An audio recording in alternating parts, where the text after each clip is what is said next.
আসসালামু আলাইকুম। আশা করছি সকলেই ভালো আছেন। তো নতুন আরেকটি ভিডিওতে আপনাদের সবাইকে অভিনন্দন। তো অনেক দিন পর আজকে ভিডিও নিয়ে আসলাম। আসলে মনটা তেমন একটা ভালো না, কারণ অনেক দিন ধরে আব্বু অসুস্থ। সকলেই আমার আব্বুর জন্য দোয়া করবেন যাতে তাড়াতাড়ি সুস্থ হয়ে যায়। আর কবুতরগুলোকে এখন খাবার দিয়ে দিলাম, খাইতেছে।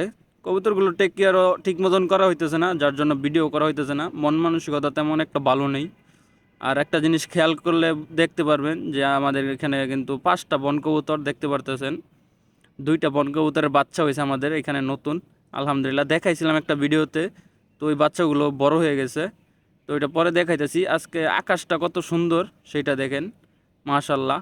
আসলে প্রকৃতি মনোযোগ দিয়ে দেখলে, মন দিয়ে দেখলে প্রকৃতি আসলে অনেক সুন্দর, যা বলার বাইরে। খয়েরি বন কবুতরটা খাঁচার মধ্যে আটকে দিছি, কারণ এটা একটা খোপের মধ্যে দিতেছিলাম। তো ওই খোপের মধ্যেও মানে জায়গা করে নিতে পারে নাই। এই যে দেখেন খয়েরি বন কবুতরটা আটকানো, মানে অন্য আরেকটা কবুতর যেটা আমাদের খোপের উপরে থাকে ওইটা আর কি মারে, অনেক প্রচণ্ড মারে। আর একটা বাচ্চা আছে আমাদের বন কবুতরে আসছিল, তো ওইটা ওইটা আজকে 4-5 দিন ধরে অসুস্থ। ঠান্ডা লাগছে, প্রচণ্ড ঠান্ডা। তো আমি কোনো ওষুধ খাওয়াইতেছি না, কারণ এইগুলার রোগ প্রতিরোধ ক্ষমতা অনেক বেশি। যারা পালেন তারা জানেন। এই জন্য কোনো ওষুধ খাওয়াইতেছি না। আর আমাদের গাছের পেয়ারাগুলা দেখেন, মাশাল্লাহ কত সুন্দর, কত বড় বড় হয়েছে। অনেকগুলো পেয়ারা ছিল, সবাই খাইছি মন মতন। তো আলহামদুলিল্লাহ, ছোট্ট একটা গাছ থেকে আমরা পেয়ারা খাইছি অনেকগুলো। তো পেয়ারা খাওয়াটা মেন কথা না। এই যে এটা দেখেন কিরা হয়ে গেছে, মানে পুকে ধরছে, এটাতে পুক হয়ে গেছে।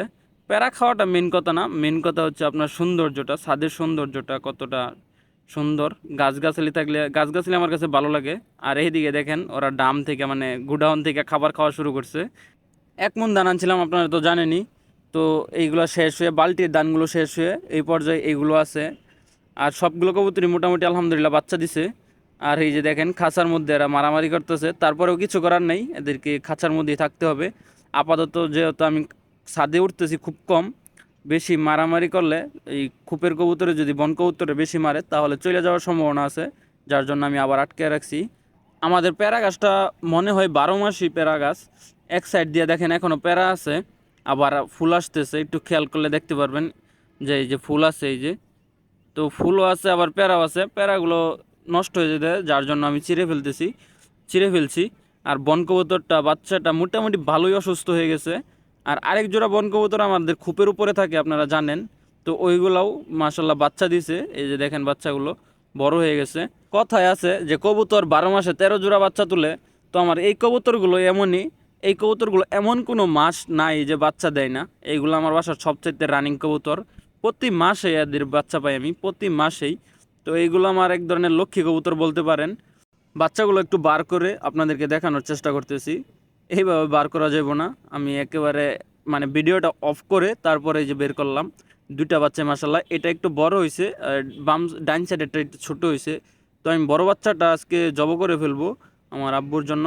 তো ছোটটা আমি রেখে দিয়েছি, 2-1 দিন পরে খাওয়াবো। তো আজকের ভিডিওটা এই পর্যন্তই। আশা করছি সকলেই ভালো থাকবেন, সুস্থ থাকবেন এবং আমাদের জন্য দোয়া করবেন। আল্লাহ হাফেজ।